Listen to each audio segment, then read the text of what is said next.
மாம்பழம் ஜாம் அதாவது mango jam.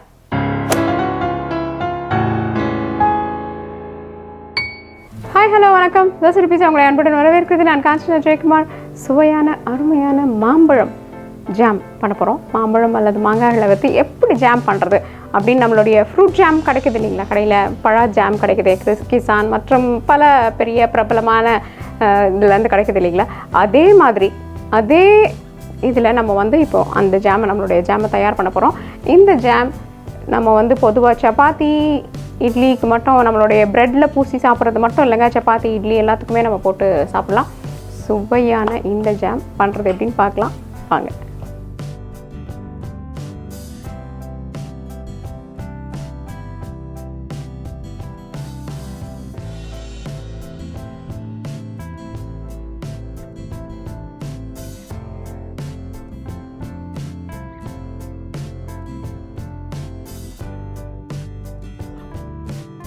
சுவையான இந்த ஜாம்க்கு பார்த்தீங்களா, மாம்பழ துண்டுகள் நம்மக்கிட்ட தயாராக இருக்குது.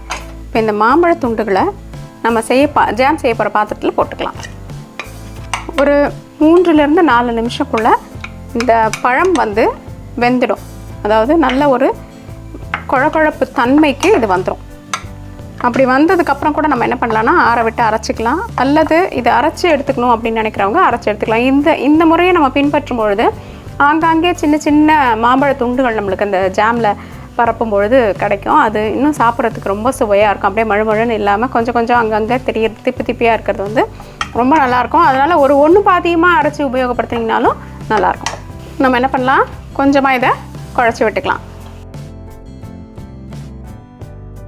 இப்போ 3 நிமிஷத்துக்கு அப்புறம் பார்த்திங்கன்னா நல்ல ஒரு கொதி நிலை வந்து இந்த பழம் வந்து வெந்துடுச்சு. இப்போ இந்த பக்குவத்திலே நம்மளுக்கு இந்த மாம்பழங்கள் வேணும். அதாவது ரொம்பவே அரைக்கப்படாத ஒரு விழுது தன்மை நம்மளுக்கு வேணும்னு நினைக்கும் பொழுது இந்த பக்குவத்தில் நம்ம என்ன பண்ணிடலாம்னா சர்க்கரையை இது கூட சேர்த்துடலாம். இந்த சர்க்கரை வந்து நம்ம பொதுவாக வெறும் நிறைய சர்க்கரை சேர்த்து இதை நம்ம வற்ற விட போகிறதில்ல.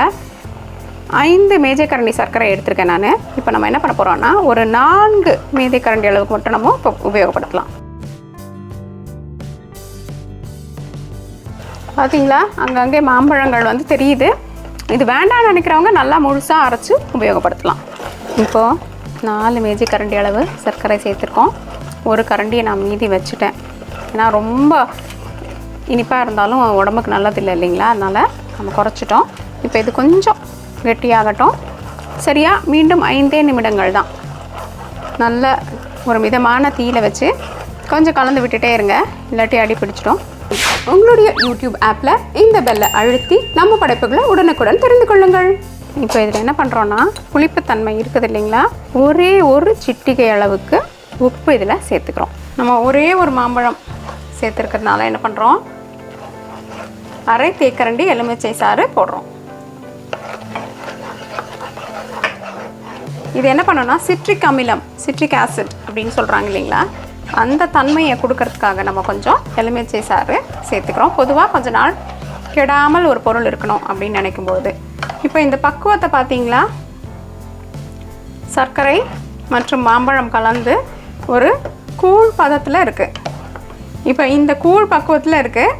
இந்த பக்குவத்தை நம்ம கட்டியாக்கி இதை ஜாமை உபயோகப்படுத்த போகிறோம்.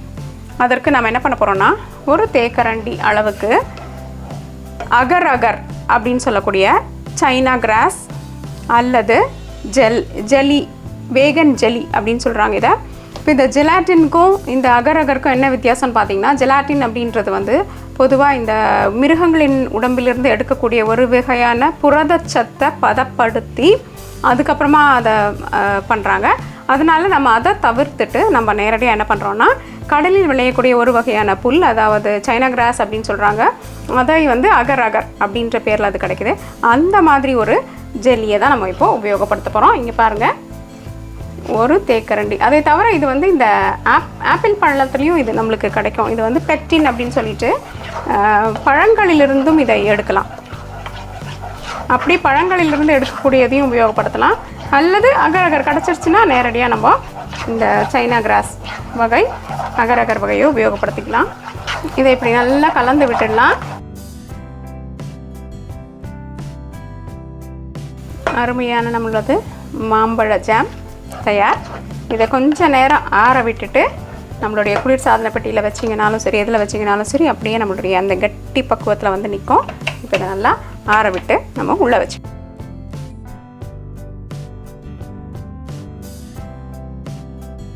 என்ன நண்பர்களே, இந்த சுவையான அருமையான மாம்பழம் ஜாம் எப்படி பண்ணுறதுன்னு பார்த்தீங்க இல்லையா? அள்ள குறையாத, இன்னும் அள்ள குறையாதுன்னு யோசிக்கிறீங்களா? ஆமாம், முடிஞ்சிச்சுன்னா நம்மளே திரும்பி நம்மளோட மாம்பழம் இன்னொன்று வாங்கி உடனே செஞ்சு போட்டுடலாம். அருமையான இந்த ஜாமை செய்து உங்கள் குழந்தைகள் மற்றும் குடும்பத்தினரை அசத்துங்க. இந்த ஜாம் செய்து பார்த்துட்டு உங்கள் கருத்துக்களை எங்ககிட்ட மறக்காமல் பகிர்ந்துக்கோங்க. தோசை பீஸா என்று உங்கள் நாவிற்கும் வயிற்று இருக்கும் நல்ல தோசை. இந்த வீடியோ உங்களுக்கு பிடிச்சிருந்தா லைக் ப்ரெஸ் பண்ணுங்கள். தோசை பீஸாக்கு மறக்காமல் சப்ஸ்கிரைப் பண்ணுங்கள். மற்றும் உங்களுடைய நண்பர்கள் மற்றும் உறவினர்களுக்கு இந்த பதிவை நீங்கள் தயவு செய்து பகிர்ந்துக்கோங்க. நன்றி, வணக்கம்.